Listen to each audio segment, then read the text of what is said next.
الحمد لله نحمده ونستعينه ونستغفره ونؤمن به ونتوكل عليه ونعوذ بالله من شرور أنفسنا ومن سيئات أعمالنا من يهده الله فلا مضل له ومن يضلل فلا هادي له ونشهد أن لا إله إلا الله وحده لا شريك له ونشهد أن سيدنا ومولانا محمدا عبده ورسوله أما بعد فأعوذ بالله من الشيطان الرجيم بسم الله الرحمن الرحيم قل أعوذ برب الفلق من شر ما خلق ومن شر غاسق إذا وقب ومن شر النفاثات في العقد ومن شر حاسد إذا حسد بسم الله الرحمن الرحيم قل أعوذ برب الناس ملك الناس إله الناس من شر الوسواس الخناس الذي يوسوس في صدور الناس من الجنة والناس اللهم صل على محمد وعلى آل محمد كما صليت على إبراهيم وعلى آل إبراهيم إنك حميد مجيد اللهم بارك على محمد وعلى آل محمد كما باركت على إبراهيم وعلى آل إبراهيم إنك حميد مجيد۔ اللہ تعالیٰ کا فضل ہے، اللہ نے ہمیں انسان بنایا، مسلمان بنایا، حضور اکرم صلی اللہ علیہ وسلم کا امتی بنایا اور دین کا علم سیکھنے کا موقع عطا فرمایا۔ الحمدللہ آج مدینہ منورہ میں 29 رمضان کی شب ہے، یعنی آج 28واں روزہ ہم نے افطار کیا ہے اور کل 29واں روزہ رکھیں گے، اس کی درمیانی شب ہے جو کہ 29ویں رمضان کی شب ہے۔ میں اللہ تعالیٰ کا جتنا شکر ادا کروں کم ہے کہ میں نے 1987 میں غالباً پہلی مرتبہ مکمل قرآن کریم تراویح میں سنایا ہے، اور اب 2026 چل رہا ہے۔ اس دوران مجھے یاد نہیں کہ کبھی میرا ناغہ ہوا ہو۔ ایسے حالات آئے ہیں کہ میرا دن سفر میں، رات سفر میں، ایسے حالات آئے ہیں کہ سفر بھی بہت سخت ہوئے، اور لیکن اللہ تعالیٰ کا کرم ہے کہ تراویح 20 رکعات اور مکمل قرآن کریم کا ناغہ کبھی نہیں ہوا۔ مجھے کم از کم 5 یا 6 رمضان ایسے گزارنے کا موقع بھی ملا ہے کہ جب یہ میرے رمضان جیل میں تھے اور میرے ساتھ سامع بھی کوئی نہیں ہوتا، اکیلا کمرے میں بند۔ 3 رمضان تو میں نے ایسے سنا ہے کہ پاؤں میں بھی بیڑیاں، لوہا اور بند کمرہ، سامنے بھی کوئی نہیں ہوتا، میں نے پھر بھی الحمدللہ قرآن کریم کا ناغہ نہیں کیا۔ یہ میرے اللہ کا بہت بڑا کرم ہے، اللہ اس کو قبول فرما لے۔ اور جب میرے اسوار تھے، دوران سفر قرآن کریم کا تسلسل چلتا رہتا، اور میری خواہش ہوتی کہ میں 29ویں شب کا ختم مرکز اہل سنت والجماعت میں کروں، اور میں کئی سال تک ایسے ہی کرتا رہا الحمدللہ۔ درمیان میں کئی بار میں نے اس کا بھی اہتمام کیا کہ ایک تراویح میں اس طرح پڑھتا کہ جس میں صرف میرے گھر والے میری تراویح میں سامع بلکہ سامعات ہوتے، یعنی اس میں بیٹا اور بیٹی بھی نہیں تھی، صرف میری گھر والی، تو میں کوشش کرتا کہ ایک تراویح ان کو پڑھوں۔ میں نے اس کا بھی اہتمام کیا ہے۔ اب بھی الحمدللہ میرے اللہ کا بہت فضل ہے، اللہ کا بہت کرم ہے۔ رمضان مبارک کی پہلی تراویح میری مکہ مکرمہ میں تھی، اس کے بعد پھر کئی شہروں کا، ملکوں کا سفر ہوا، اور آج آخری تراویح مدینہ منورہ میں۔ تو قرآن کریم کا نزول بھی ایسی ہے، مکہ مکرمہ سے شروع ہے، مدینہ منورہ پر ختم ہے، اور ہماری تراویح کا آغاز بھی مدینہ مکہ مکرمہ سے ہے اور مدینہ منورہ پہ ختم۔ بہت سارے احباب پوری دنیا میں ایسے ہیں کہ جو 29ویں شب کو قرآن کریم کا ختم اس مناسبت سے کرتے ہیں کہ میں بھی 29 کو کرتا ہوں، وہ بھی 29 کو کرتے ہیں، تو ان کی خواہش ہوتی ہے کہ ہمارا قرآن کریم ایک ہی رات میں اکٹھا ہو جائے۔ یہ نہ ضروری ہے، نہ واجب ہے، نہ فرض ہے، یہ عقیدت اور محبت کا تعلق ہوتا ہے، اور عقیدت اور محبت کو دلائل سے سمجھانا ذرا مشکل ہوتا ہے۔ ذوق کی چیزوں کو آدمی دلائل سے نہیں سمجھا سکتا، یہ چیز میٹھی ہے، یہ کھٹی ہے، یہ نمکین ہے، اس کو کیسے آپ دلائل سے سمجھائیں گے؟ اس کو تو زبان کا ذوق بھی سمجھ سکتا ہے نا۔ اس طرح جب قلبی تعلق ہوتا ہے تو پھر ہی بندہ سمجھ سکتا ہے۔ یہ قلبی تعلق بہت عجیب ہے، میں اس پہ بات شروع کروں گا تو بات بہت لمبی ہو جائے گی کہ قلبی تعلق کیا ہوتا ہے۔ میرے ساتھ کئی بار ایسے ہوا، میں نے ایک کو میسج کیا کہ آج شام گھر پہ میرے بچے ہیں اور فلاں فلاں سامان آپ پہنچا دیں۔ اس کا فوراً میسج آیا، کچھ یہ میسج میں کرنے والا تھا کہ میں آج افطاری کے لیے کیا سامان لے کر جاؤں۔ میں نے ایک کو میسج کیا کہ آپ کے 3 بچے ہیں، میری طرف سے اتنی ان کو عیدی دے دیں۔ ان کا میسج ایسا، یہ تو میں کرنے والا تھا کہ اتنی عیدی میں نے آپ کو دینی، چلو میں وہی بچوں کو دے دیتا ہوں آپ کی طرف سے۔ یہ ایک بات نہیں ہے، اتنے بیسیوں واقعات ہوتے ہیں، یہ قلبی تعلق کے بغیر بندے کو سمجھ نہیں آتا۔ میرا سفر تھا ایک بار استنبول سے بحرین کا، تو میں نے نہیں بتایا، جب بورڈنگ لے لیا بورڈنگ پاس، اس کے بعد میں نے میزبان کو میسج کیا کہ حاجی صاحب میں نے بورڈنگ پاس لے لیا ہے، میں آ رہا ہوں۔ تو انہوں نے کہا شیخ آج ہی میرے گھر والے کہہ رہے تھے کہ حضرت سے پوچھو، رات میں نے خواب میں دیکھا ہمارے گھر آئے تو کب آ رہے ہیں؟ تو آج آپ کا میسج آ گیا میں آ رہا ہوں۔ تو یہ میری ترتیب خوابوں کی یہاں بہت اچھی طرح سمجھتے ہیں، مجھے خواب لکھ کر بھی بھیجے تو میں کہتا ہوں بھی خواب مت سنو، اتباع سنت کی بات کرو۔ یہ میں نے صرف کہا کہ قلبی تعلق سے ایسا ہوتا ہے۔ تو بہت سے حضرات کی خواہش ہوتی ہے، مجھے اس کی خوشی بھی ہوتی ہے، اللہ تعالیٰ ہم سب کو تعلق نصیب فرمائے۔ تو آج ہمارا ختم قرآن کے ساتھ یہ جو گفتگو کا موقع ہے اس حوالے سے اہم ہے کہ ہمارے ہاں آپ کے علم میں ہے الحمدللہ ثم الحمدللہ ای مرکز کے تحت مکمل 4 سالہ قرآن کریم کو 4 سالہ عالم کورس بھی ہے، 2 سالہ علم دین کورس بھی ہے اور تفسیر کورس بھی ہے، اس کے علاوہ بہت سارے کورسز ہیں۔ تو ہمارے پاس وہ طلباء و طالبات جو ای مرکز میں پڑھ رہے ہیں، اللہ تعالیٰ ان کو جزائے خیر دے، اللہ تعالیٰ ان کو قبول فرمائے۔ تو ان کا قرآن کریم ختم ہوا ہے سبق کے اعتبار سے۔ تو ہمارے مختلف درجات ہیں، تفسیر والوں کا بھی ہے، علم دین والوں کا بھی ہے، اور بچوں کا بھی ہے، بچیوں کا بھی ہے۔ تو ان کی بھی اساتذہ کی خواہش تھی کہ ہمارا آخری سبق ہو جائے، اسی مناسبت سے میں نے آخری 2 سورتیں تلاوت کی ہیں۔ قرآن کریم کے مضامین تو ایسے ہیں کہ آدمی کسی مضمون کو لے کر شروع ہو جائے تو ختم ہونے کا نام نہیں لیتا۔ یہ قرآن کریم کی عجیب شان ہے، نہ اس کے عجائب ختم ہوتے ہیں، نہ نکات ختم ہوتے ہیں، نہ حکمتیں ختم ہوتی ہیں، نہ اس کی لذت ختم ہوتی ہے، نہ پڑھنے سے آدمی اکتاتا ہے۔ اور یہ احادیث کے اندر بات ہے، یہ صرف میری لفظی چیزیں نہیں ہیں۔ میں نے پہلے عرض کیا کہ وقت کم ہوتا ہے، مضامین بہت ہوتے ہیں، تو مجھے باتیں روکنی پڑتی ہیں، کون سی بات کروں کون سی نہ کروں۔ پہلے تو سبق کے حوالے سے میں مختصر سی بات عرض کر دیتا ہوں۔ قرآن کریم کا جو آغاز ہے وہ ہے سورۃ الفاتحہ، اور قرآن کریم کا جو آغاز یعنی انتہا ہے قرآن کریم کا خاتمہ وہ ہے معوذتین۔ تو ایک قرآن کریم کا فاتحہ ہے، ایک قرآن کریم کا خاتمہ ہے۔ اللہ تعالیٰ نے فاتحۃ الکتاب میں 2 چیزیں مانگنے کا حکم دیے۔ نمبر 1 اللہ سے مدد مانگو، نمبر 2 اللہ سے صراط مستقیم مانگو۔ اور خاتمۃ الکتاب میں 2 چیزوں سے بچنے کا حکم دیے کہ اللہ سے دعا کرو اللہ ان 2 چیزوں سے بچا لے۔ وہ ایک ہے مخلوقات کا شر جو مادی اور جسمانی ہے، اور ایک ہے خناس اور وسوسہ ڈالنے والے کا شر جو کہ روحانی اور معنوی ہے۔ تو ان شرور سے بچو۔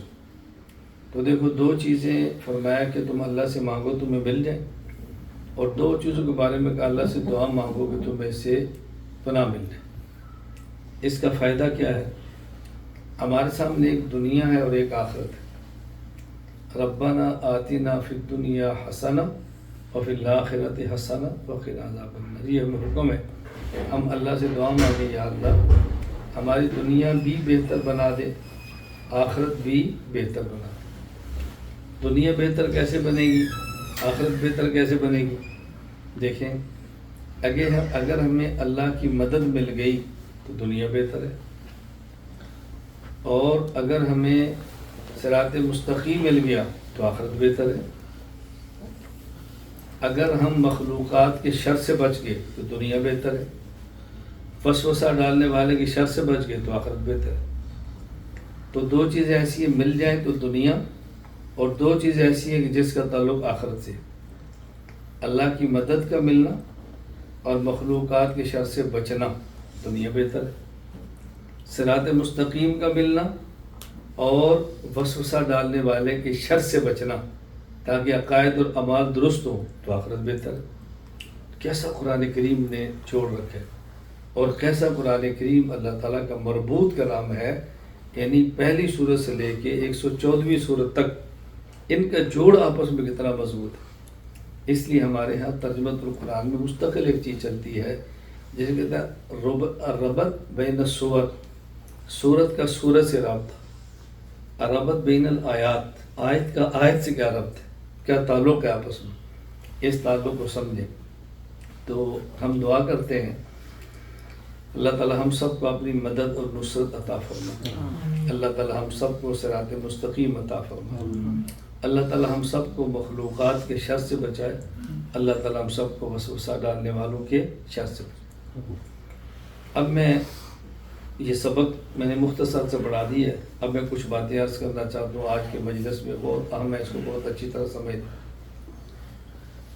جب قرآن کریم ختم کریں یا قرآن کریم تراویح میں ختم کریں، ویسے تلاوت ختم کریں یا تراویح میں ختم کریں، تو ختم کرنے کے بعد پھر شروع کریں۔ شروع میں الف لام میم سے لے کر اولئک هم المفلحون تک پڑھ لیں، بات سمجھ لیں۔ تلاوت کریں اور قرآن کریم ختم کریں تو پھر شروع میں اولئک هم المفلحون تک پڑھ کر چھوڑیں۔ تراویح میں پڑھیں تو قرآن کریم ختم کریں اور پھر اولئک هم المفلحون تک پڑھ کر ختم کریں۔ اس کا کیا مطلب ہے؟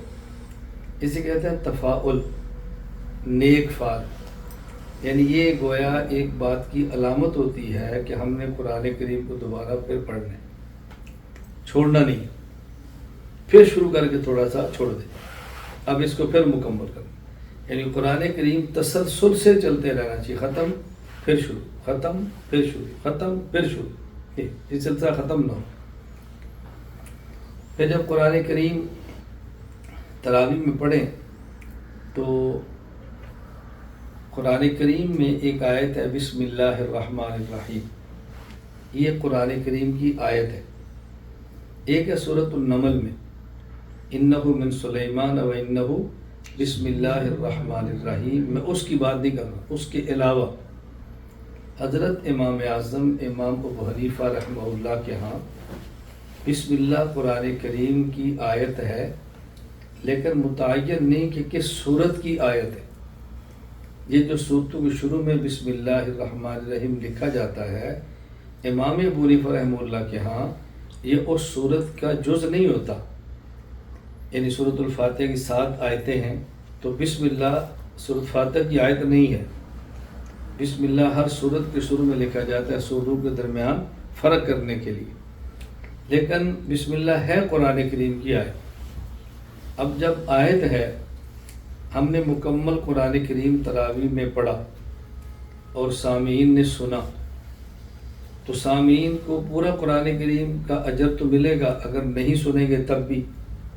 لاؤڈ سپیکر لگا ہے، پیچھے آواز نہیں آ رہی، بغیر لاؤڈ سپیکر امام پڑھ رہا ہے، پچھلی صف میں نہیں جا رہا، قرآن سننے کا اجر تو پھر بھی ملے گا، لیکن جو قرآن کریم سننا ہے وہ نہیں سنا جا رہا، وہ تبھی سنے گا ان کے کان میں آواز پڑے گا۔ ایک ہے دیکھیں ہم ظہر کی نماز امام کے پیچھے پڑھتے ہیں تو امام تلاوت کرتے ہیں، ہم سنتے تو نہیں ہیں، اجر ملتا ہے چونکہ امام نے پڑھا تو ہمیں بھی اجر ملا.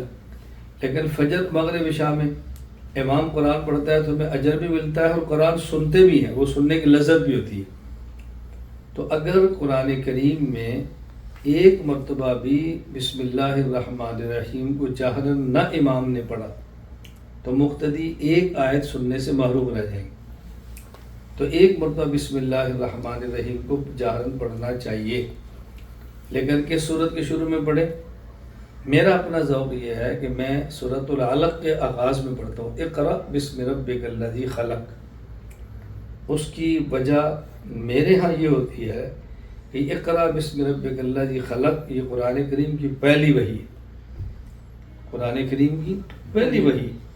تو ظاہر جب قرآن کریم کو پڑھنا ہے، اعوذ باللہ بھی پڑھنا ہے تو بسم اللہ بھی پڑھنا ہے، تو پہلی وحی کے ساتھ بسم اللہ پڑھ لیں. اس ذوق پر میں بسم اللہ الرحمن الرحیم سورۃ العلق کے شروع میں جہراً پڑھتا ہوں. اس کو بھی ذہن نشین فرما لیں. پھر قرآن کریم کے ختم کے موقع پر دعا کا قبول ہونا حدیث پاک میں ہے کہ قرآن کریم ختم کریں، دعا مانگیں تو اللہ تعالیٰ دعا کو قبول فرماتے ہیں. اس نیت کے ساتھ آدمی کو دعا مانگنی چاہیے. رسول اکرم صلی اللہ علیہ وسلم نے بعض مقامات بتائے ہیں اور بعض اوقات بتائے ہیں کہ جس وقت مانگے جانے والی دعائیں قبول ہوتی ہیں. بعض مقامات اور بعض اوقات. ایک ہوتا ہے مقام، مکان. ملتزم کے پاس دعا مانگے قبول ہوتی ہے. اب یہ ملتزم مکان ہے نا، ملتزم کون سی جگہ ہے؟ بیت اللہ کی وہ جگہ کہ جو دروازہ بیت اللہ کا لگا ہوا ہے اس کے نیچے جو جگہ ہے اس کو کہتے ہیں ملتزم. التزام کا مطلب ہے چمٹنا، یہ وہ جگہ کہ آدمی چمٹتا ہے، اسے کہتے ہیں ملتزم. تو ملتزم کے پاس دعا مانگے دعا قبول ہوتی ہے، یہ مکان ہے. فرض کے بعد دعا مانگے تو قبول ہوتی ہے، یہ وقت ہے. تو بعض اوقات بتائے ہیں اور بعض مکانات بتائے. تو جو اوقات بتائے ان میں سے ایک وقت ختم قرآن بھی کہ ختم قرآن کے وقت دعا قبول ہوتی ہے، لہٰذا دعا کا ہمیں اہتمام کرنا چاہیے. اس کا معنی یہ نہیں ہے کہ جہراً دعا ہو، اجتماعی دعا ہو. جہراً بھی جائز ہے، اجتماعی بھی جائز ہے. لیکن جہراً اور اجتماعی ایسا کرنا کہ اگر کوئی نہ کرے تو اس پر ملامت کرے، پھر یہ بدعت بن جائے گی، پھر بدعت بن جائے گی. اختیار ہے، انفرادی کریں، اجتماعی کریں، جہراً کریں، سرراً کریں، ہماری مرضی ہے، جیسے چاہے کر لیں، اس پہ پابندی نہیں. تو دعا کا اہتمام کرنا چاہیے. رمضان مبارک میں تراویح میں قرآن کریم ختم ہو گیا، اس کا معنی یہ نہیں ہے کہ اب ہم نے رکنا ہے. بسم اللہ پڑھیں اور آج ہی سے ہم میں سے ہر آدمی آگے قرآن کریم کی تلاوت کا آغاز کرتے ہیں. دیکھ کر پڑھیں، زبانی پڑھیں. اور بعض روایات کے مطابق دیکھ کر قرآن پڑھنے کا دوہرا اجر ملتا ہے، ایک قرآن پڑھنے کا، ایک دیکھنے کا. ہم عام طور پر زبانی قرآن کریم کو پڑھنے کو باعث فضیلت سمجھتے ہیں. قرآن کا حافظ ہونا یہ بہت بڑی فضیلت ہے، لیکن قرآن کی تلاوت کرتے وقت دیکھ کر قرآن کریم پڑھنا یہ بہت بڑی فضیلت ہے. اس لیے ناظرہ قرآن کریم پڑھنے والی بھی نیت کریں کہ ہم دیکھ کر قرآن کریم پڑھیں گے. آج 29 رمضان 1447 ہجری کو میں آپ کی خدمت میں نسخہ پیش کرتا ہوں. اگر وہ حافظ قرآن کریم کے جو بچے ہیں یا وہ جو بچیاں ہیں وہ اس نسخے پر عمل کر لیں تو اگلے سال جب قرآن کریم تراویح میں آپ سنائیں گے تو پھر آپ مجھے بتائیں گے کہ آپ کو فائدہ کتنا ہو. جو لوگ یہ کہتے ہیں ہمارا قرآن کچا ہے، پکا نہیں ہوتا، وہ نسخہ ذہن میں رکھ لیں. آپ سب سے پہلے ہم یہ کام کریں کہ روزانہ 1 پاؤ پارہ اوپر دے کر پڑھ لیں، پھر اس کو زبانی پڑھنا ہے یا کسی کو سنا لیں. پھر اس پاؤ کو دن میں سنت اور نوافل میں پڑھنا ہے. پھر اس پاؤ کا رات تہجد میں پڑھنا. 1 پاؤ، ظاہر ہے 1 پاؤ کو اوپر دے کر پڑھیں گے، پھر وہ کسی کو سنائیں گے، پھر اس کو نوافل میں پڑھیں گے، پھر تہجد میں پڑھیں گے، کم از کم 4 مرتبہ ہو گیا۔ اب روزانہ کا ایک پارہ بھی تلاوت کا ہو گیا اور ایک پاؤ 4 مرتبہ بھی ہو گیا۔ اس ترتیب پر ہمیں 4 ماہ لگ جائیں گے۔ جب ایک مرتبہ قرآن کریم مکمل ہو جائے پھر روزانہ اسی ترتیب پر آدھا پارہ، 2 ماہ لگ جائیں گے، 6 ہو گئے۔ اس کے بعد پھر پونا پارہ، پھر تقریباً 3 ماہ کے قریب یہ لگ جائیں گے، یہ تقریباً 9 ماہ کے قریب یہ لگ جائیں گے۔ اب آپ خود اندازہ فرما، ہم نے ایک پاؤ پڑھا تو 4 ماہ لگ گئے، پھر ہم نے آدھا پارہ پڑھا تو 2 ماہ لگ گئے، پھر ہم نے پونا پارہ پڑھا تو 1 ماہ سے کچھ دن زائد لگ گئے۔ اب دیکھیں 4 2 6 1 7، آپ 7.5 سوا 7 کر لیں۔ ابھی پھر آپ ایک پارہ روزانہ، یہ ہمارے تقریباً 8.5 ماہ ہو گئے۔ پھر ایک پارہ 9.5، پھر ایک پارہ 10.5، اس کے بعد ایک پارہ روزانہ پڑھ لیں۔ انشاءاللہ آئندہ رمضان تک آپ محسوس کریں گے قرآن کریم کس طرح پکا ہے۔ میرے اس نسخے پر عمل کرنے والوں میں مفتی محمد عاطف حنفی صاحب موجود ہیں۔ آپ ان سے پوچھ لیں کہ پورے رمضان کی تراویح میں آپ کی کتنی غلطیاں آتی ہیں۔ ممکن ہے کبھی 1 آ جائے، کبھی 2 آ جائے، قرآن کریم پکا ہو گیا۔ تو اگر آپ حضرات اس ترتیب پر عمل کریں گے تو انشاءاللہ قرآن کریم آپ کا بہت پختہ ہو جائے گا۔ تو نیت کر لیں کہ ہم نے انشاءاللہ قرآن کریم کو پختہ کرنا ہے۔ قرآن کریم کے مضامین کے حوالے سے میں بہت ساری باتیں کرنا چاہتا ہوں، لیکن میں آج بڑی سادی آسان باتیں کرتا ہوں۔ مجھے 3 دن قبل ایک نوجوان نے رابطہ کیا، شاید آج ہماری مجلس کے اندر ہوں، تو مجھے ان کی بات بڑی اچھی لگی، جملہ بہت پسند آیا۔ انہوں نے کہا آپ نے ماضی میں اور موجودہ دور میں کہ ہیرے تراشے ہیں، یہ کوئلہ حاضر ہے، اس کو بھی تراش دیں۔ تو مجھے بہت خوشی ہوئی، میں نے لنک بھیجا، اس کو سنے، میں نے پھر بھیجا، سنے، میں نے آج بھی بھیجا، میں نے کہا سنے۔ میں نے ان کو ایک جملہ کہا، میں نے کہا بیٹا میری ترتیب اتنی سادی اتنی آسان ہے کہ لوگوں کو سمجھ نہیں آتی، اتنی سادی اتنی آسان ہے کہ ان کو سمجھ نہیں آتی۔ وہ اتنی سادی اور آسان ترتیب اگر سمجھ لیں تو ان کو دین کے کام کرنے میں کوئی دقت پیش نہ آئے۔ کیوں؟ جو نبوی زندگی ہے، مصنون زندگی ہے، اس سے زیادہ آسان زندگی کیا ہو سکتی ہے؟ مصنون زندگی اختیار کریں، سادہ زندگی اختیار کریں، بغیر پروٹوکول والی زندگی اختیار کریں، یقین فرمائیں جینے کا مزہ آ جائے، جینے کا مزہ آئے گا۔ کوئی آپ کی زندگی کی الجھنیں باقی نہیں ہوگی، اتنی سہولت سے آپ زندگی گزاریں گے کہ آپ کو مزہ آئے گا۔ ہماری آج افطاری مدینہ منورہ میں فیاصل کے گھر میں تھی، تو میں نے ان سے کہا کہ آپ کے گھر میں آج افطاری کرنے والا ایک گھر نہیں ہے، 3 گھر ہیں۔ کہتے ہیں کیا مطلب؟ میں نے کہا دیکھیں میری ایک بیٹی ایک اہلیہ سے ہے، دوسری بیٹی دوسری اہلیہ سے ہے، والدہ الگ ہے، یہی معاملہ بچوں کا ہے۔ میں نے کہا آپ کسی سے پوچھ رہے الجھن ہو رہی ہے؟ کہتے نہیں۔ میں نے کہا کیوں؟ زندگی سادہ ہے، زندگی مصنون ہے، پروٹوکول اس میں نہیں ہے، کھچ نہیں ہے، کچھ بھی نہیں ہے، تو کیا الجھن ہوگی؟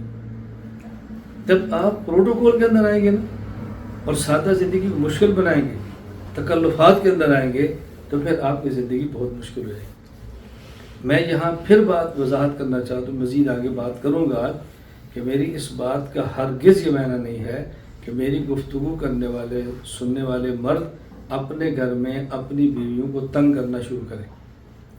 کیا مولانا صاحب کی بیویاں اچھی ہیں، تم ایسی ہوئے؟ میں اس لیے کہتا ہوں تمہیں آگے سے فٹ جواب ملے گا کہ مولانا صاحب ایسے ہیں، تم ایسے کیوں نہیں؟ پھر آپ کو تکلیف ہوگی۔ تو بہتر ہے گھر میں اپنی بیویوں کو پریشان نہ کرو۔ خدا کا واسطہ دے کر میں کہتا ہوں بیویوں کو پریشان نہ کیا کرو۔ میں نے کئی بار آپ کی خدمت میں عرض کیا کہ اللہ کا واسطہ دے کر کہتا ہوں، یہ میں نہیں کہتا، اللہ کے لیے میرے اس درد کو سمجھو۔ بیویوں کی سفارش اللہ نے قرآن کریم میں فرمائی، عاشروہن بالمعروف، ان کا خیال کرو، ان کا خیال کرو۔ تو جن کا سفارشی خدا ہو ان کو جب ہم پریشان کریں گے تو بتائیں اللہ خوش ہوں گے؟ پھر ہمارے گھر کے ماحول ٹھیک ہوں گے؟ نہیں ہو سکتے۔ اپنے گھروں کے ماحول کو ٹھیک کرنے کی کوشش کرو۔ خیر میں نے مختصر سی باتیں عرض کر دی ہیں، میں وہ آپ کی خدمت میں پیش کر دیتا ہوں، میں نہیں چاہتا میں آپ کا بہت زیادہ وقت لوں۔ دیکھیں، ہم نے قرآن کریم کو پڑھنا ہے، قرآن کریم کو سمجھنا ہے، قرآن کریم پر عمل کرنا ہے اور قرآن کریم کو پھیلانا ہے۔ قرآن کریم کے حوالے سے 4 باتیں ہمارے ذمہ ہیں اور ہم سب اس کا پختہ عزم کر لیں۔ ہم قرآن کریم کو صحیح پڑھیں گے، ہم قرآن کریم کو صحیح سمجھیں گے، ہم قرآن کریم پر صحیح عمل کریں گے اور ہم قرآن کریم کو صحیح طریقے سے دنیا میں عام کریں گے۔ یہ نیت کر لیں انشاءاللہ۔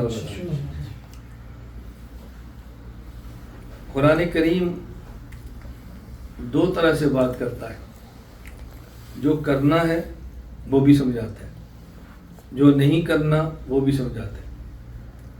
قرآن کریم کہے گا توحید اختیار کرو، ساتھ کہے گا شرک سے بچو۔ قرآن کہے گا اتباع سنت کرو، پھر کہے گا بدعت سے بچو۔ قرآن کہے گا نکاح کرو، قرآن کہے گا زنا سے بچو۔ قرآن کہے گا شربت پیو، قرآن کہے گا شراب سے بچو۔ قرآن کہے گا بکرا کھاؤ، تو قرآن کہے گا خنزیر سے بچو۔ قرآن کہے گا اپنی ماں اپنی بیوی بیٹی کو دیکھو، تو قرآن کہے گا نامحرم کو مت دیکھو۔ تو قرآن دونوں باتیں کہتے ہیں، اس لیے دونوں باتوں کو ہم نے سمجھنا ہے۔ میں کبھی کبھی زیادہ زور اس پہ دیتا ہوں کہ ہم نے کیا نہیں کرنا۔ میرا کچھ دن پہلے تراویح والے کی جگہ بیان تھا، تو بیان شروع ہوا تو ایک بندہ اندر آیا، السلام علیکم۔ میں نے کہا جی وعلیکم السلام۔ پھر میں نے بیان شروع کیا تو ایک اور آ گیا، السلام علیکم۔ میں نے کہا جی وعلیکم السلام۔ میں نے پھر نحمد پڑھا، پھر ایک اور آ گیا، السلام علیکم۔ میں نے کہا جی وعلیکم السلام۔ ابھی شروع کیا، پھر آ گیا، میں نے پھر خطبہ پڑھا، السلام علیکم۔ میں جان بوجھ کیسے کرتا رہا، جب آئے نا میں پھر شروع سے خطبہ پڑھوں، پھر آئے پھر شروع سے پڑھوں۔ جب 5-7 بندے گزر گئے، میں نے کہا آپ کو مسئلہ سمجھ آ گیا؟ تو علماء یہ بات کیوں کہتے ہیں کہ جہاں علمی مجلس و سلام نہ کیا کرو۔ اب اگر میں ان کے اسلام کا جواب نہ دوں، یہ پھر ناراض ہوں گے۔ اگر جواب دوں تو میں خطبہ پھر نہیں سے پڑھوں گا۔ تو مجھے آپ بتائیں، اگر 50 بندے اگر سلام کرتے رہیں، میں 50 مرتبہ خطبہ شروع کرتا رہوں گا، بیان کا کیا بنے گا؟ تو پھر میں ان کو سمجھانے کے لیے کہا، بیٹا یہ تو آپ نے سنا ہے افشوا السلام، کہ سلام کو پھیلاؤ۔ یہ بھی سنا ہے کہ جو تلاوت کر رہا ہو، ذکر کر رہا ہو، سلام نہ کرو، سو رہا ہو سلام نہ کرو، حمام بھی ہو اس کو سلام نہ کرو، نماز پڑھ رہا ہو اس کو سلام نہ کرو، بیان ہو رہا ہو سلام نہ کرو، کوئی دینی عمل میں مشغول ہو سلام نہ کرو۔ میں نے کہا آپ نے ایک بار سنا سلام کرو اور میں نے 6 مرتبہ بتا دیا نہ کرو، تو آگے نا کیسا مولوی ہے؟ لوگ کہتے ہیں سلام کرو، کہتے ہیں نہ کرو۔ میں نے کہا میں کب کہتا ہوں نہ کرو؟ میں کہتا ہوں یہ دیکھو کہ سلام کہاں کرنا، اس کو سمجھا کرو، شریعت کو سمجھنے کی کوشش کریں۔ تو میں آپ سے گزارش کروں گا ہم ان باتوں کو بہت اچھی طرح سمجھیں۔ قرآن کریم سورۃ الفاتحہ کے بعد جب تفصیلی بات کرتا ہے نا، میں نے پہلے عرض کیا کہ میرا بہت دل کرتا ہے بہت لمبی باتیں کرنے کو، وقت بہت آپ کے پاس کم ہوتا ہے، میرے پاس کم نہیں ہوتا، میرا تو کام یہ ہے، میرا کیا مشکل ہے، میرے لیے کیا دقت ہے، میرا تو کام یہ ہے۔ قرآن کریم شروع ہوتا ہے الف لام میم، اس کا معنی کسی کو معلوم نہیں، پھر عمل کیسے کریں گے؟ اللہ نے سمجھا دیا کہ میرا قرآن سمجھ ہی تب آئے گا، پہلے اکڑ ختم کرو، کہو ہم اتنے نالائق ہیں الف کا معنی بھی نہیں جانتے، پھر قرآن سمجھ آئے گا۔ پہلے مانو ہمیں لام کا معنی بھی نہیں آتا، مانو میم کا معنی بھی نہیں آتا، پھر تمہیں میرا قرآن سمجھنا شروع ہوگا۔ ذالک الکتاب لا ریب فیہ، اس قرآن میں کوئی شک نہیں ہے، لا شک کچھ کتاب ہے، لا ریب کتاب ہے، ہدی للمتقین۔ اللہ، یہ قرآن کا موضوع ہے، یہ قرآن کا موضوع ہے۔ قرآن کا موضوع کیا ہے؟ ہدایت۔ لوگ ریسرچ کرتے ہیں، تحقیقات کرتے ہیں، وہ کون سی تحقیقات ہے جو انسان کو کفر میں لے جائے؟ وہ کون سی تحقیقات ہے جو بے پردہ کر دے؟ وہ کون سی تحقیقات ہے جو حرام کے دروازے کھول دے؟ وہ کون سی تحقیقات؟ قرآن کا موضوع کیا ہے؟ ہدایت للمتقین، اور ان کے لیے جو خدا سے ڈرتے ہیں۔ جو نہیں ڈرتے ان کو قرآن سے ہدایت نہیں مل سکتی، جو ڈرتے ہیں قرآن کریم سے ہدایت کو نہیں ملے گی۔ متقین کون ہیں؟ میں بار بار کہتا ہوں الذین یؤمنون بالغیب، ان کا عقیدہ ٹھیک ہو. پہلے وہ مانے. کس کو مانے؟ جس کو نہیں دیکھ سکتے بالغیب، جس کو نہیں سن سکتے بالغیب، جس کو نہیں سمجھ سکتے بالغیب. بالغیب عام ہے. ان چیزوں کو مانے جو دیکھا نہیں. اللہ کو دیکھا مانو، ہم نے اللہ کے رسول کو دیکھا مانو، ملائکہ کو دیکھا مانو. جو نہیں سن سکتے وہ بھی مانو. کلام اللہ کا ہے، اللہ کلام کرتے ہم تو نہیں سنتے، پھر بھی مانو. جو نہیں سمجھ سکتے وہ بھی مانو. یہ ہے بالغیب. یہ نہیں کہ جو دیکھا تو مان لیا، سنا تو مان لیا، سمجھا تو مان لیا. یہ کون سا ایمان بالغیب ہے؟ یہ تو ایمان بالعقل ہوا، یہ تو ایمان بالبصر بالآنکھ ہوا، یہ تو ایمان بالسمع. میں مذاق کے لیے گیا تو یہ تو ایمان بالکان ہوا. بھائی جو نہیں سمجھا تو بھی مانو. عقیدہ. پھر کیا فرمایا؟ وَيُقِيمُونَ الصَّلَاةَ، اعمال کی پابندی کرو. سب سے اہم عمل نماز کا خیال کرو. آگے وَمِمَّا رَزَقْنَاهُمْ يُنْفِقُونَ، زکوٰۃ دو، صدقات دو، مال خرچ کرو. آگے وَالَّذِينَ يُؤْمِنُونَ بِمَا أُنزِلَ إِلَيْكَ وَمَا أُنزِلَ مِن قَبْلِكَ، وہی کو مانو. اور یہ ذہن میں رکھو وہی حضور کے بعد اب نہیں آنی. ما انزل الیک من قبلک، بما انزل الیک وما انزل من قبلک، جو حضور پر ان سے پہلے ہے اس کو مانو. اس کے بعد کوئی وحی نہیں آنی، دروازے بند ہوگی. وبالآخرۃ هم یوقنون، قیامت کو مانو. یہ مان لیا. اولئک علی ھدی من ربہم. دیکھو ذالک الکتاب لا ریب فیہ ھدی، یہ قرآن ہدایت ہے. کن کے لیے؟ متقین. یؤمنون بالغیب، یقیمون الصلاۃ، مما رزقناہم ينفقون، یؤمنون بما انزل، بالآخرۃ هم یوقنون. پھر اولئک علی ھدی من ربہم، جن نے ساری باتیں مان لی وہ ہدایت پر. پھر قرآن نے فوراً بات کی ان الذین کفروا، اب کفار کی بات آ گئی. فمن الناس من یقول، اب منافقین کی بات آ گئی. طبقات تو تین ہی ہیں، یا مومن یا کافر یا منافق. قرآن کریم نے آغاز میں بیان فرما دیے. پہلی 5 آیات میں مومنین کو بیان کیا، دوسری 2 آیات میں کفار کو بیان کیا، اور اس کے بعد 13 آیات میں منافقین کو بیان کیا. قرآن کریم موضوع ہے اور قرآن کریم کس طرح بات کرتا ہے. تو ہم نے سمجھنا ہے کہ قرآن کریم کیا کہتا ہے. تو پہلی بات ہم اپنے عقائد کو ٹھیک کریں، عقائد پڑھیں. سب سے آسان ترین اس دور میں میری کتاب اسلامی عقائد ہے. ہر شخص اس کو اپنے گھر میں رکھے، اس کو عام کرے، موبائل میں رکھے، PDF لیں، پھیلائیں اس کتاب کو.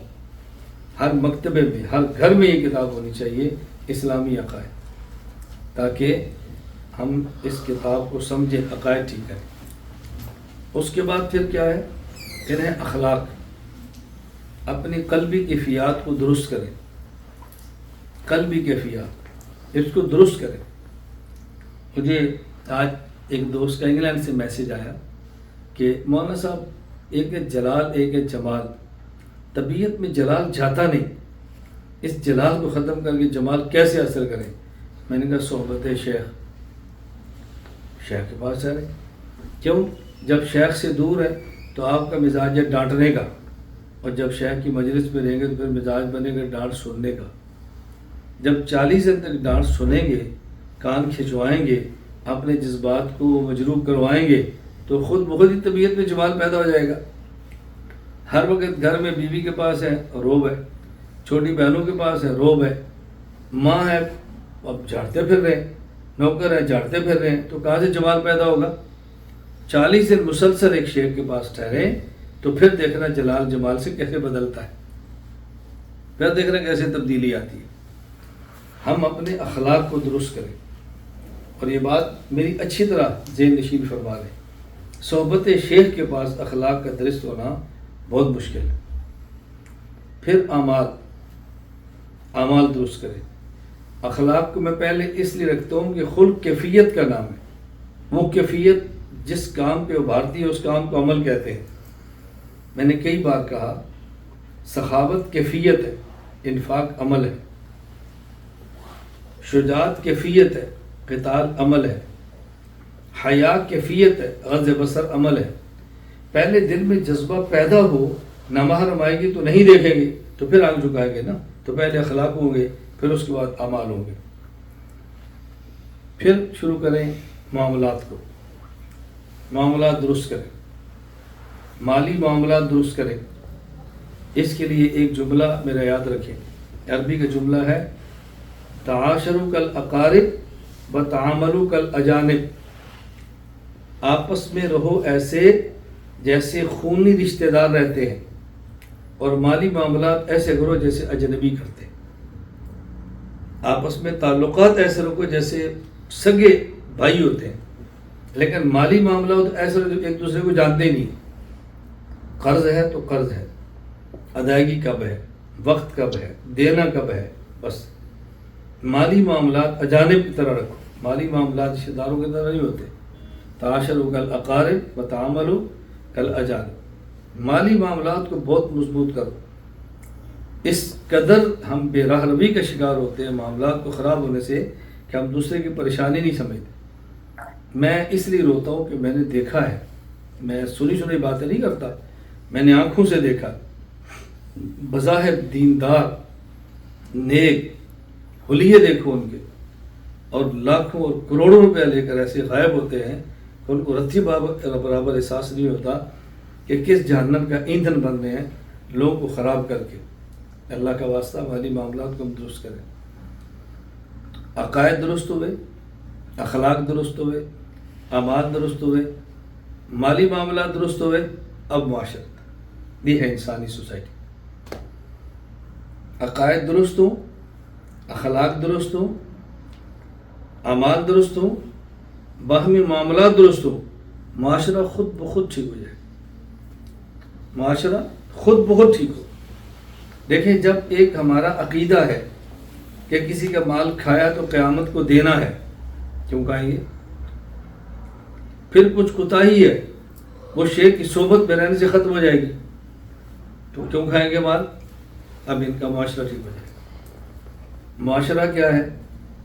ہم نے گھر میں کیسے رہنا ہے، خاندان کے ساتھ کیسے رہنا ہے، اسکول کالج مدرسے میں کیسے رہنا ہے، فیکٹری کاروبار میں دکان پہ کیسے رہنا ہے، یہ معاشرہ ہے۔ حکومت میں کیسے رہنا ہے، تعلقات کیسے بنانے ہیں، ملک کا ملک سے تعلق کیا ہے، خاندان کے تعلقات کیا ہیں، ان تعلقات کا نام معاشرہ ہے۔ اسی معاشرے سے انسانی پوری سوسائٹی کو وجود ملتا ہے، تو ہم نے پھر معاشرہ درست کرنا۔ معاشرہ درست ہوگا اپنے گھر سے۔ میں اور آپ سب سے پہلے اپنی ذات کو ٹھیک کریں، سب سے پہلے اپنی ذات کو ٹھیک کریں، اپنے گھر کو ٹھیک کریں، اپنے بچوں کو ٹھیک کریں، پھر آگے بڑھیں۔ اور اپنے گھر کو ٹھیک کرنے میں سب سے بڑا کردار گھر کے سربراہ کا ہے۔ الرجال قوامون علی النساء، خاندان بننا ہے مرد اور عورت سے، خامد اور بیوی سے، اور ان میں اللہ نے خامد کو حاکم بنایا ہے، حاکم اس کو سربراہ بنایا ہے۔ اس کو سربراہ بن کے رہنا چاہیے، اس کو برداشت کرنا چاہیے۔ خامد کو اپنا ماحول درست رکھنا چاہیے، خامد کو دیکھنا چاہیے میری بیوی کا حق کیا ہے، اور میری بہن کا حق کیا ہے، میری والدہ کا حق کیا ہے، میری بیٹی کا حق کیا ہے۔ ہمیں اس بات کو خیال کرنا ہے کہ وہ عورت جو اپنا والد، اپنی والدہ، اپنی بہنیں، اپنے بھائی، اپنا خاندان، اپنا علاقہ چھوڑ کر آئی ہے، اس کا میرے اوپر کتنا حق ہے۔ ہم اس کو رگڑتے ہیں اپنی ماں کی وجہ سے، رگڑتے ہیں اپنی بہن کی وجہ سے، رگڑتے ہیں اپنی بیٹی کی وجہ سے، رگڑتے ہیں اپنے خاندان کے لوگوں کی وجہ سے۔ اس بیچاری کا کیا قصور ہے؟ وہ سارا کو چھوڑ کے ہمارے پاس آ گئی ہے، اب اس کو آنے کی سزا کیوں دیتے ہیں؟ یہ بہنوں کو بھی سوچنا چاہیے، ماؤں کو بھی سوچنا چاہیے۔ اور پھر ہمارے معیار اتنے دورے ہیں کہ جب کسی کی بیٹی ہمارے گھر آتی ہے ہم اس کو رگڑتے ہیں، اور جب ہماری بیٹی کسی اور کے یہاں جاتی ہے تو پھر ہم اس کو پیچھے سے پش کرتے ہیں، تو کوئی نکرانی ہے، واپس آ جا، ہم نے اس لیے بھیجا تجھے، تنگ کرے تو آ جانا، ہم تجھے پال سکتے ہیں، تو فکر نہ کر۔ اور جب کسی کی بہو آ جائے تو پھر ہم اس کو آرام نہیں دیتے۔ ہم ان باتوں کو سمجھیں۔ میں نے کئی بار بعض احباب سے عرض کیا، میں نے کہا بھی آپ اپنے ملک سے باہر رہتے ہیں، آپ کے ساتھ بیوی ہے، آپ کے ساتھ بچے ہیں، آپ کی والدہ، آپ کے والد، آپ کے بھائی اپنے ملک میں، آپ کے ساتھ بیوی اور بچے ہیں، تو مجھے آپ بتائیں کہ اس گاڑی کی ضرورت آپ کی والدہ کو ہے یا بیوی کو ہے؟ کہا جی بیوی کو، چونکہ ساتھ جو وہ ہے، ہسپتال اس نے جانا ہے، ضرورت پڑی تو بازار اس نے جانا ہے، کہ آپ کے ساتھ جانا ہے تو اس نے جانا ہے، ضرورت اس کو ہے۔ اور سب سے زیادہ پریشان بھی گاڑی کے لیے یہی ہے کہ دفتر جانا ہوتا ہے، اپنے بچوں نے اسکول جانا ہوتا ہے، ہم نے کام پہ جانا ہوتا ہے، ضرورت بھی اس کی ہے، پریشان بھی بیوی ہوتی ہے، دعائیں بھی یہ مانگتی ہے، شوہر کے پیسے بچا بچا کے بھی یہ رکھتی ہے، اور جب گاڑی آ جاتی ہے اسی گاڑی پہ لکھ دیتے ہیں ماں کی دعا ہے۔ میں ماں کی دعا کا مخالف نہیں ہوں، لیکن میرا خیال ہے کہ یہ گاڑی بیوی کی دعا سے آئی ہے، سیونگ پیسے کی، اس پیسے اس نے بچائے ہیں، دعائیں اس نے مانگی ہیں، ساتھ اس نے دیا ہے، تو لکھ دو بیوی کی دعا ہے۔ بیوی کی دعا نہیں لکھ سکتے تو پھر اس کو جلانے کے لیے ماں کی دعا نہ لکھو، پھر چھوڑ دو گاڑی کو خالی۔ میں گزارش کرتا ہوں ان باتوں کو سمجھنے کی کوشش کیا کریں، ہم اس حق کو تسلیم کریں۔ ہمارا ایک شاگرد تھا، تو ان کے گھر میں کوئی معاملہ تھا، وہ 4 بھائی تھے، اور اب اس کی بیوی ہے، اور والدہ بلا وجہ تنگ کرتی ہے۔ میں والدہ کا مخالف نہیں ہوں، میں نے کل بات کی تھی کہ میں والدہ کی کتنی بات مانتا ہوں، میں نے والدہ کی کتنی خدمت کی ہے، میں والدہ کا مخالف قطعاً نہیں ہوں۔ میں ایک واقعہ عرض کرتا ہوں، میری شادی ہوئی، یہ غالباً 1993 کی بات ہے، نکاح ہوا، تو میں نے نکاح کے وقت اور بعد میں اپنی بیوی کو الگ سے پیسے دیتا، میں کہتا پیسے اپنے پاس رکھ لو، یہ امی میری کو مت بتانا، تو جب ضرورت ہو کوئی چیز منگوا لینا، یا اپنی امی کو پیسے دے کر منگوانا، تاکہ میری والدہ کا پتہ ہو کہ اس کے میکے سے چیز آئی ہے، پیسے رکھ لو، تم نے پریشان نہیں ہونا۔ اور میں والدہ کے سامنے اپنی بیوی کو بٹھاتا اور پیسے والدہ کو دیتا، تو اسے میں کہتا کسی چیز کی ضرورت ہو نا تو انہیں امی سے مانگنا ہے، خود تو انہیں قدم نہیں اٹھانا۔ تو میری والدہ بہت خوش ہوتی رحمۃ اللہ علیہ کہ میرا بیٹا میری بیوی کو میرے حوالے کر کے گھر سے جا رہا ہے، لیکن میں اس کو پیسے الگ دے کر جاتا تاکہ اس کو ذہنی طور پہ ٹینشن نہ ہو۔ بہت ساری عورت کی ضرورتیں ایسی ہوتی ہیں جو اپنی ساس سے بھی نہیں کہہ سکتی، سوائے شوہر کے کسی سے نہیں کہہ سکتی، تو اس کو الگ دو۔ ہمارے حضرات حکیم الامت تھانوی رحمہ اللہ فرماتے اپنی بیوی کو کچھ پیسے ایسے دو جس کا اسے حساب نہ لو، اتنا جیب خرچ ہے، تو جیسے چاہے خرچ کر لے۔ میں نے آپ سے عرض کیا تھا، میں اس پہ بہت زور دیتا ہوں گھر کی زندگی پر۔ گھریلو زندگی ٹھیک ہے نا، آپ یقین کریں، کاروبار بھی ٹھیک ہے، عبادات بھی ٹھیک ہے، علم کا مزہ ہے، دعوت کا مزہ ہے، دین کی خدمت کا مزہ ہے۔ میں اس لیے بہت زور دیتا ہوں کہ اپنی گھریلو زندگی ٹھیک کریں۔ میں جتنی مشکلات سے گزرا ہوں، جتنے مسائل سے گزرا ہوں، آپ میں سے اکثر کو پتہ ہے، لیکن میں گھر کی طرف سے پریشان نہیں۔ میری اہلیہ، میرے بیٹے، میری بیٹیاں، یہ میرے ساتھ کھڑے ہیں، اس لیے مجھے کوئی پریشانی نہیں ہوتی۔ یہ بہت بڑا خدا کا کرم، خدا کا احسان ہے۔ میں اس لیے ایک جملہ کہا کرتا ہوں، اس کو اچھی طرح ذہن نشین فرما لیں، پوری دنیا کے دکھ اور گھر کا سکھ ان دکھوں کو مٹا دیتے ہیں۔ پوری دنیا کے سکھ اور گھر کا دکھ ان سکھوں کو مٹا دیتے ہیں۔ پوری دنیا کے سکھ ایک طرف اور گھر کا دکھ ایک طرف، یہ مار دیتے ہیں۔ پوری دنیا کے دکھ ایک طرف اور گھر کا سکھ ایک طرف، یہ انسان کو زندہ رکھ لیتے ہیں۔ حضرت رسول اکرم صلی اللہ علیہ وسلم کی مبارک زندگی دیکھیں نا، پوری دنیا مقابلے میں ہے، خدیجۃ الکبریٰ ساتھ کھڑی، سارے دکھ ہضم کر لی، وہ دنیا سے گئی تو آپ فرماتے عام الحزن، یہ میرے غم کا سال ہے۔ میں اس لیے بہت زور دیتا ہوں کہ اپنے گھر کو سازگار ماحول بنائیں، اور گھر کے ماحول کو سازگار بنانے میں یہ نہیں کہہ رہا عورت کا دخل نہیں، بنیادی کردار مرد کا ہے، یہ گھر کا سربراہ ہے۔ تمہارا شاگرد تھا، 4 بھائی ہیں، اب بیوی کو شکایت ہے، بات بات پہ تنگ کرتا ہے۔ تنگ کیوں کرتا ہے؟ کہ ماں بلا وجہ تنگ کرتی ہے، تو اس نے ماں کی سننی ہے، بیوی کی نہیں سننی۔ میں نے کہا ماں کا حق ہے، میں مانتا ہوں، بیٹا تیری بیوی کا بھی حق ہے، اس کو بھی تسلیم کر، سمجھ اس کو۔ تو میں نے اس کو عذر مزاج سمجھانے کے لیے کہا، میں نے کہا مجھے یہ بتا کہ تیری والدہ کے کتنے بیٹے ہیں؟ کہتا ہے 4۔ میں نے کہا تیری بیوی کے شوہر کتنے؟ وہ میری آنکھیں کھول کے دیکھ۔ میں نے کہا میں جو پوچھ رہا ہوں مجھے جواب دے، تیری والدہ کے بیٹے؟ کہا جی 4۔ میں نے کہا بیوی کے شوہر؟ کہا جی 1۔ تو میں نے کہا میں نہیں کہتا تو والدہ خدمت نہ کر، لیکن اگر تو نے نہ کی دوسرا کر لے گا، اس نے نہ کی تیسرا کر لے گا، اس نے نہ سنبھالا چوتھا سنبھال لے گا، اور تیری بیوی کا تو ایک ہی شوہر ہے، تو نے نہ سنبھالا وہ کہاں جائے گی؟ والد بھی چھوڑ دیا، والدہ بھی چھوڑ دی، بہنیں بھی چھوڑ دیے، بھائی بھی چھوڑ دیے، گھر بھی چھوڑ دیے، ایک تو بچا، تو بھی اس کا خیال نہیں کر رہا، بتاؤ اس کا خیال کون کرے گا؟ کیوں اس کی آہیں سنتی ہو؟ کیوں اس کی چیخ و پکار سنتی ہو؟ میں یہ آج ختم قرآن کے عنوان پہ اس پر زور اس لیے دے رہا ہوں کہ میں صرف عبادات پہ زور نہیں دیتا، نماز روزے کا خیال کرو۔ مجھے آپ بتائیں، ہم نے سنا ہے کہ بنی اسرائیل میں ایک عورت اس وجہ سے جنت میں جا رہی ہے، بد کردار عورت، کہ کتے کو دودھ پلا رہی ہے، ایسے ہی ہے۔ اور ایک عابد گزار اس وجہ سے جہنم میں جا رہی، کیوں؟ کہ ان نے بلی باندھی ہے اور اس کو پانی نہیں پلا رہی۔ تو ایک جانور کو باندھیں اور اس کو پانی نہ پلائیں، ایک عورت کو گھر رکھے اس کے حقوق ادا نہ کرے، وہ ہر روز روئے، ہر روز چیخے، تو بتائیں ہماری عبادات کا کیا بنے گا؟ حقوق کا خیال کریں، میری بات سمجھنے کی کوشش کریں۔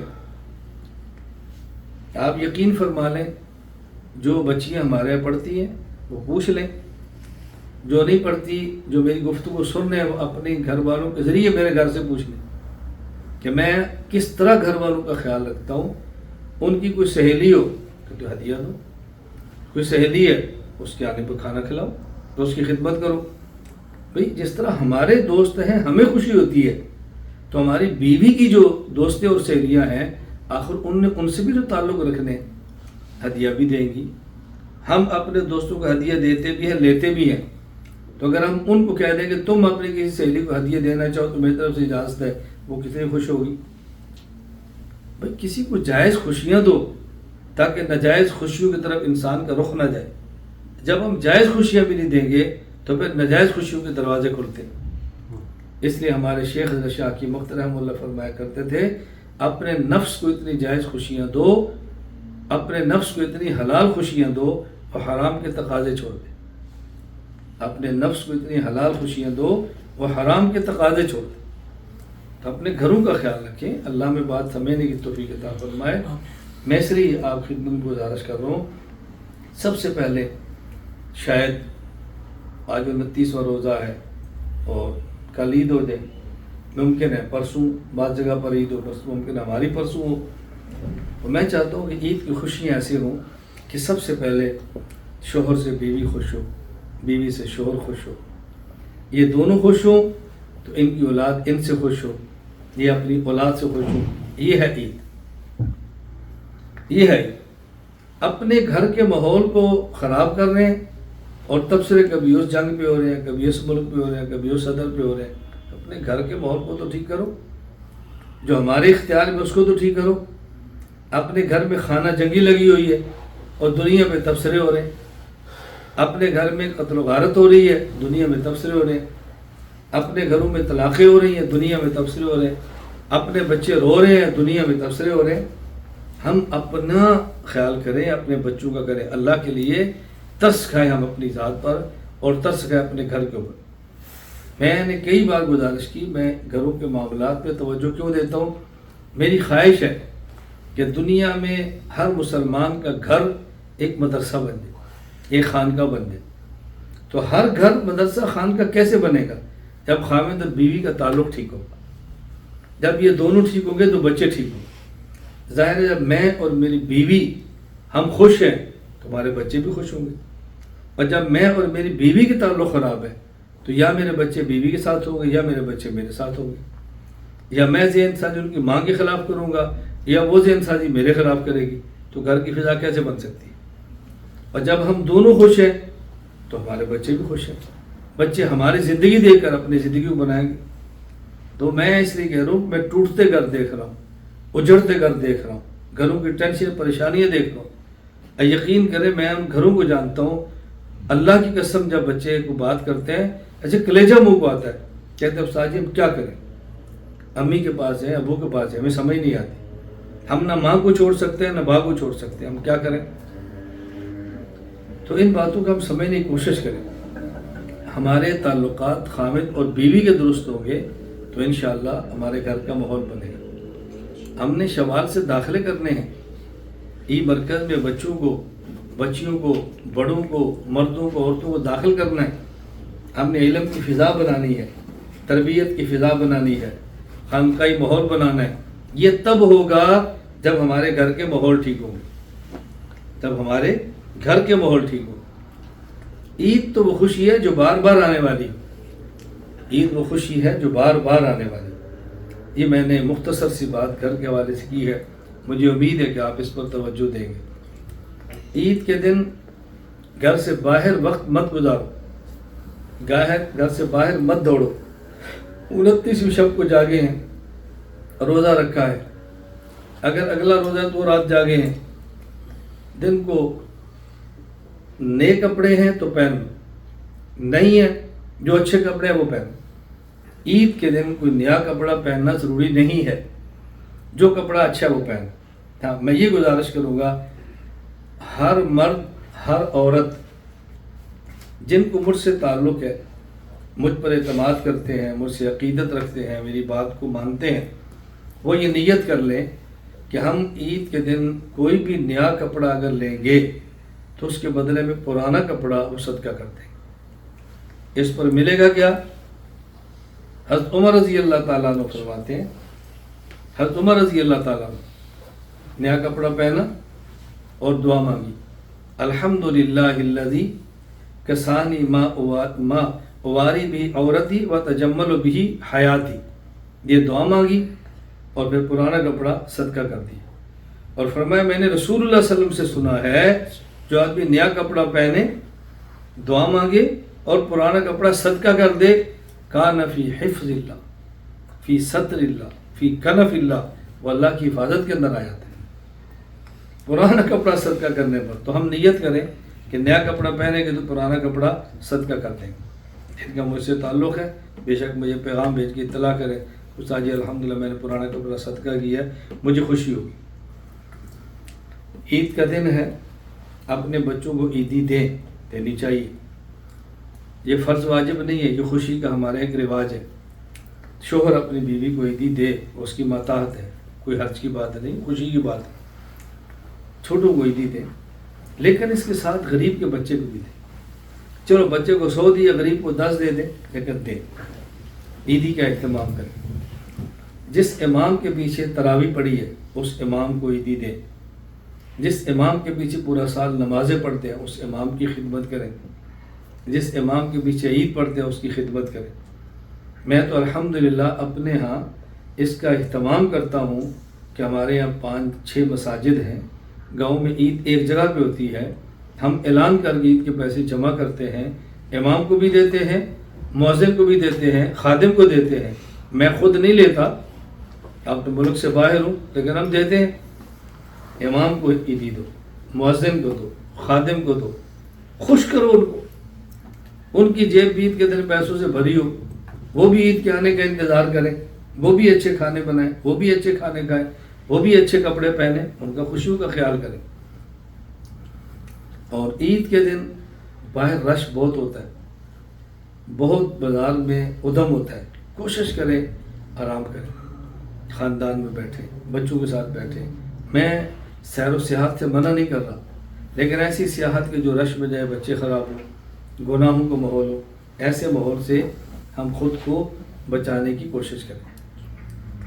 عید ختم ہو گئی، 2 شوال آ گئی، اب اگلے شوال میں ہم سب نیت کریں انشاءاللہ شوال کے 6 روزے رکھیں گے۔ یہ 6 روزے مسلسل بھی رکھ سکتے ہیں، یہ 6 روزے وقفے سے بھی رکھ سکتے ہیں۔ حدیث پاک میں جو رمضان کے روزے رکھے اور 6 شوال کے روزے رکھے، اللہ اس کو پورے سال کے روزے رکھنے کا اجر عطا فرماتے، اس کی نیت فرما دیں۔ اور ایک بات میں درمیان میں بھول گیا، عید الفطر سے پہلے صدقۃ الفطر ادا کریں، اور اس کا مسئلہ ذہن نشین فرما لیں۔ مثلا میں مدینہ منورہ میں ہوں، اگر کوئی شخص اس طرح ملک سے باہر ہے تو صدقۃ الفطر اس ملک کے حساب سے دے، اگرچہ اس کے بچے ملک کے اندر ہوں لیکن صدقۃ الفطر اس ملک کے حساب سے دے جہاں پہ وہ رہتا ہے۔ پھر صدقۃ الفطر میں گندم سب سے سستی آج کے دور میں، اس سے مہنگے جو، اس سے مہنگی کھجور، اس سے مہنگے کشمش۔ تو کوشش کریں، اللہ نے توفیق دی ہے، کشمش کے حساب سے دیں، اس کے بعد پھر کھجور، اس کے بعد جو، اس کے بعد گندم، سال بعد دینا ہے، اپنے بچوں کی طرف سے دینا ہے۔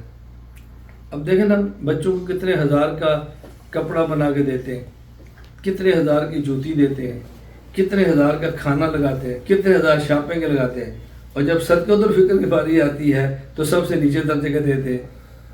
جائز ہے لیکن یہ مذاق نہیں کرنا چاہیے۔ اللہ تعالیٰ قرآن کریم میں فرماتے ہیں کہ وہ یہ صدقات میں نہ دو جس کا خود تمہارا لینے کو دل نہ کرے، وَلَسْتُم بِآخِذِينَ، تم خود نہ لو اور دوسروں کو دو۔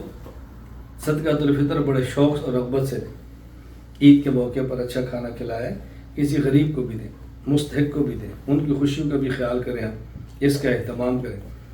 شوال میں روزے رکھیں، اور ہمارے داخلے شروع ہیں، ہر شخص اپنی ہمت کے مطابق داخلہ کرائے۔ تخصص فی الافتاء علماء کرام کے لیے 2 سال، تخصص فی العقائد الاسلامیہ علماء کے لیے اور عالمات کے لیے 1 سال۔ دورہ حدیث جن نے کسی وجہ سے دورہ حدیث نہیں کیا وہ کر لیں، جو عرصہ ہوا علماء پڑھ چکے ہیں تازہ کرنا چاہتے ہیں دورہ حدیث 1 سال۔ 4 سال عالم کورس مردوں کے لیے، 4 سال عالمہ کورس خواتین کے لیے، 2 سال علم دین کورس مردوں کے لیے، 2 سال علم دین کورس خواتین کے لیے، 1 سال تفسیر قرآن کریم کورس مردوں کے لیے، خواتین کے لیے، تعلیم القرآن کورس بچوں کے لیے اور بچیوں کے لیے، مختلف کورسز داخلہ نے۔ انشاءاللہ 16 شوال کو سبق کا افتتاح ہوگا، 16 شوال کو ہماری آپ کی ملاقات ہوگی۔ اللہ کرے گا ہم انشاءاللہ سارے بیٹھ کے جس طرح تفسیر کا آخری سبق پڑھا ہے، ہم 16 شوال کو پہلا سبق پھر شروع کر دیں گے انشاءاللہ۔ اللہ تعالیٰ مجھے اور آپ سب کو عمل کرنے کی توفیق عطا فرمائے۔ وآخر دعوانا الحمدللہ رب العالمین۔ بہت سارے حضرات کی خواہش ہوتی ہے، بعد میں میسج کرتے ہیں، ان کی خواہش پر میں پھر آج توبہ کے کلمات پڑھا رہا ہوں۔ جن حضرات نے پہلے سے اصلاحی تعلق قائم کیا ہوا ہے وہ تجدید کر لیں، اور جن حضرات نے پہلے سے نہیں کیا ان کی دوبارہ ابھی نیت ہے تو وہ اصلاحی تعلق قائم کر لیں۔ کسی کا مجھ سے تعلق ارادہ نہیں ہے تو ویسے کلمات توبہ گناہوں سے توبہ کی نیت سے پڑھ لیں۔ لا الہ الا اللہ محمد الرسول اللہ صلی اللہ علیہ وسلم۔ آمنت باللہ وملائکتہ وکتبہ ورسلہ والیوم الآخر والقدر خیرہ وشرہ من اللہ تعالی والبعث بعد الموت۔ آمنت باللہ کما ہوا باسمائہ وصفاتہ وقبلت جمیع احکامہ اقرار باللسان تصدیق بالقلب۔ میں توبہ کرتا ہوں کفر سے بدعت سے چھوٹے بڑے ظاہری باطنی جان بوجھ کر بھول کر کیے ہوئے تمام گناہوں سے میں وعدہ کرتا ہوں باقی زندگی سنت کے مطابق گزاروں گا، گناہوں سے بچوں گا، اگر مجھ سے گناہ ہوا فوراً توبہ کروں۔ اے اللہ میری توبہ قبول فرما، دنیا میں آخرت میں اپنے نیک بندوں میں شامل فرما۔ الحمدللہ رب العالمین والصلاة والسلام علی رسولہ وعلی آلہ وصحابہ اجمعین۔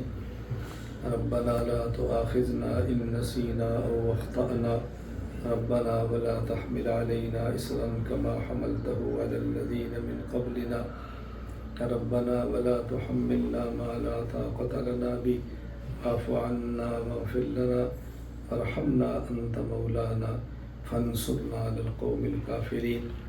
ربنا ظلمنا أنفسنا وإن لم تغفر لنا وترحمنا لنكونن من الخاسرين۔ ربنا لا تزغ قلوبنا بعد إذ هديتنا وهب لنا من لدنك رحمة إنك أنت الوهاب۔ ربنا آتنا في الدنيا حسنة وفي الآخرة حسنة وقنا عذاب النار۔ ربنا هب لنا من أزواجنا وذرياتنا قرة أعين واجعلنا للمتقين إماما۔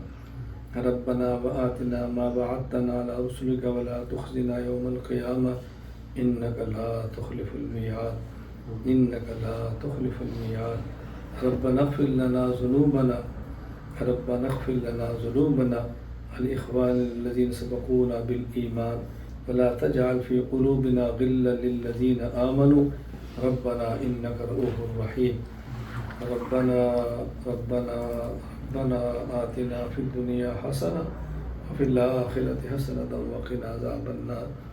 اے اللہ کریم ہمارے گناہوں کو معاف فرما دے، اے اللہ ہماری خطاؤں سے درگزر فرما دے، اے اللہ ہماری حاجات کو پورا فرما دے، اے اللہ ہماری ضروریات کو پورا فرما دے، اے اللہ عافیت کے ساتھ دین کی مقبول خدمت کی توفیق عطا فرما دے۔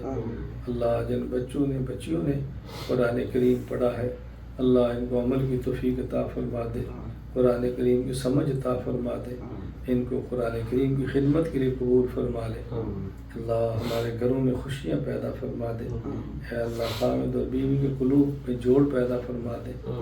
اے اللہ کریم جن بچیوں نے قرآن کریم مکمل کیا ہے اپنے کرم سے ان کے قرآن کریم کو قبول فرما لے۔ اے اللہ آئندہ ہمیں قرآن کریم کو تسلسل کے ساتھ پڑھنے کی توفیق عطا فرما دے۔ اے اللہ قرآن کریم کو صحیح پڑھنے کی توفیق دے، صحیح سمجھنے کی توفیق دے، صحیح عمل کی توفیق دے، پوری دنیا میں اس کو پھیلانے کی توفیق عطا فرما۔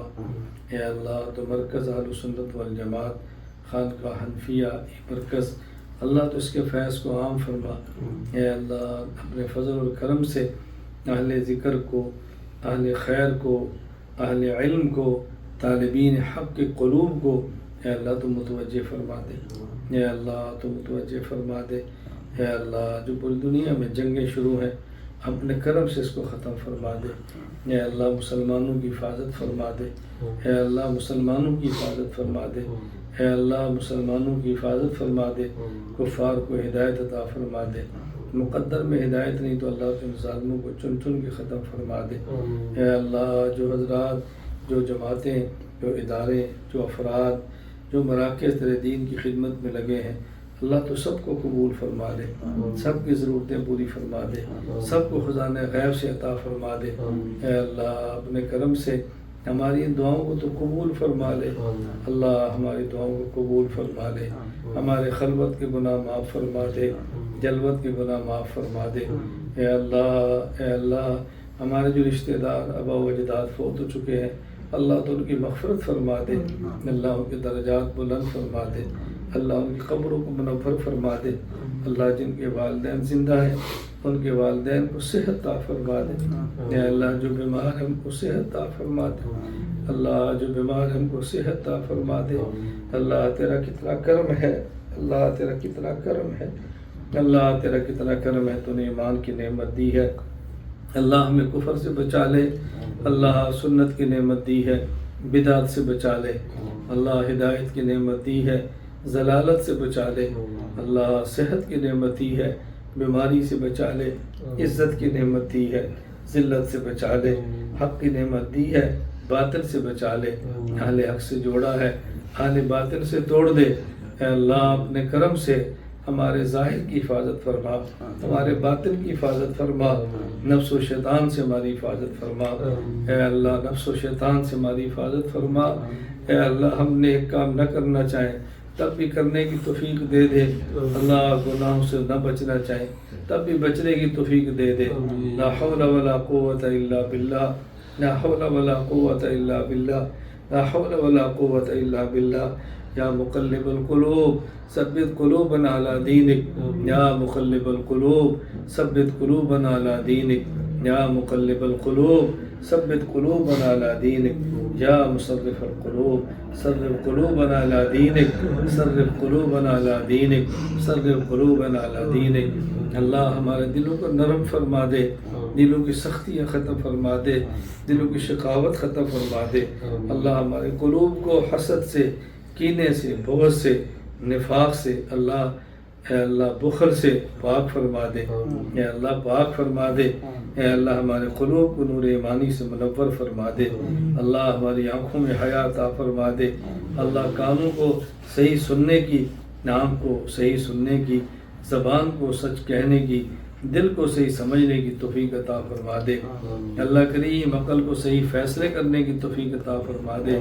اے اللہ رسول اکرم صلی اللہ علیہ وسلم، صحابہ کرام رضی اللہ عنہم، اے اللہ اہل بیت کا غلام بنا دے، دفاع کرنے والا بنا دے، ائمہ مجتہدین اور صالحین کا خادم بنا دے۔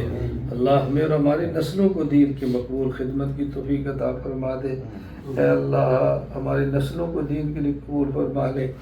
اللہم انک عفو تحب العفو فاعف عنا، اللہم انک عفو تحب العفو فاعف عنا، اللہم انک عفو تحب العفو فاعف عنا، اللہم انک عفو تحب العفو فاعف عنا، اللہم انک عفو تحب العفو فاعف عنا۔ اے اللہ دینی مقاصد میں جو میرے ساتھ معاون ہیں، اللہ تو اپنے کرم سے ان کے مال میں برکت دے دے، اللہ ان کے رزق میں برکت دے دے، ان کی اولاد میں برکت دے دے، ان کے علم و عمل میں برکت دے دے۔ اے اللہ ہمارے جو تصنیفات کا کام ہے اپنے کرم سے عافیت کے ساتھ مکمل فرما دے، تعمیرات کے کام ہیں اپنے کرم سے عافیت سے مکمل فرما دے، اللہ اپنے در کا محتاج بنا کر غیروں سے غنی فرما دے، اللہ غیروں سے غنی فرما دے، اللہ غیروں سے غنی فرما دے، اللہ غیروں سے غنی فرما دے۔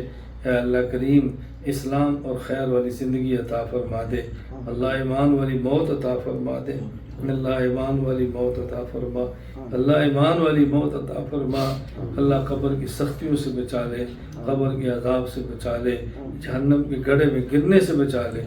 اللہ تو اپنے عرش کا سایہ نصیب فرما دے، اے اللہ اعمال نامہ دائیں ہاتھ میں عطا فرما دے، اپنے حبیب صلی اللہ علیہ وسلم کی شفاعت نصیب فرما دے۔ اے اللہ ہمارے جن بھائیوں نے، جن بہنوں نے دعا کے لیے کہا ہے، اللہ تو ان کی دعاؤں کو قبول فرما لے، اللہ ان کی دعاؤں کو قبول فرما لے، جو نہیں کہہ سکے کہنا چاہتے ہیں، اللہ ان کی حاجات کو بھی پورا فرما دے، اللہ تو فضل فرما دے، اللہ تو کرم فرما دے۔ اے اللہ تیرے کرم سے قرآن کریم مکمل ہوا، اس کو بار بار پڑھنے کی توفیق عطا فرما دے۔ اجمعین برحمتک یا ارحم الراحمین۔